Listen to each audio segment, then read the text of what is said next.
श्री महाकालेश्वराय गुरुवे नमः। आइए जानते हैं होलिका दहन क्यों किया जाता है, मार्च के माह में होली क्यों मनाई जाती है। आइए एक कथा के माध्यम से श्रवण करते हैं पौराणिक कथा। होलिका दहन भक्त प्रहलाद की याद में मनाया जाता है। भगवान श्री कृष्ण के काल में इस त्यौहार के रंग जुड़ गया और इसे उत्सव की तरह मनाया जाने लगा। आओ जानते हैं भक्त प्रहलाद की कथा को। एक बार असुरराज हिरण्याकशिपु विजय प्राप्ति के लिए तपस्या में लीन था। मौका देखकर देवताओं ने उसके राज्य पर कब्जा कर लिया। उसकी गर्भवती पत्नी को ब्रह्म ऋषि नारद अपने आश्रम में ले गए। वे उसे प्रतिदिन धर्म और विष्णु महिमा के बारे में बताते। यह ज्ञान गर्भ में पल रहे पुत्र प्रहलाद ने भी प्राप्त किया।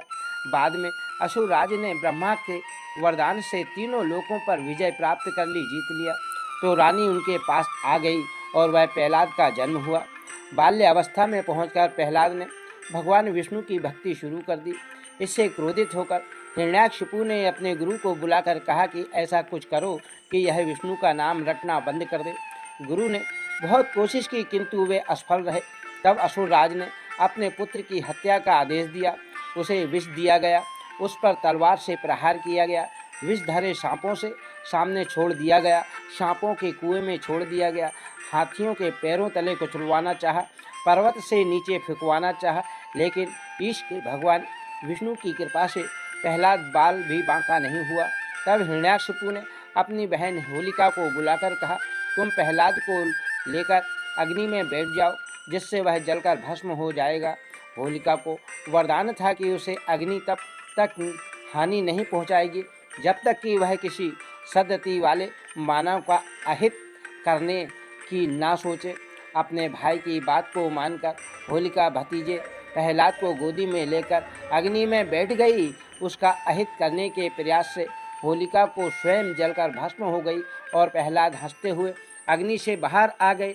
इसलिए होली पर्व मनाते समय वास्तविकता का हमें भाव को ध्यान में रखकर होलिका दहन करना चाहिए।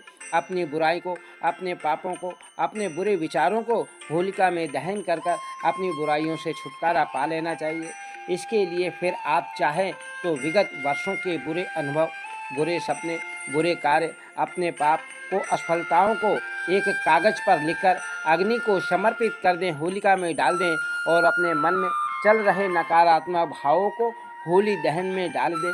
तभी भी आप सकारात्मकता की सोच से आगे बढ़ते हुए प्रहलाद की तरह ईश भगवान विष्णु की कृपा का पात्र बन जाएंगे और भगवान श्री हरि विष्णु की आप पर कृपा बनेगी।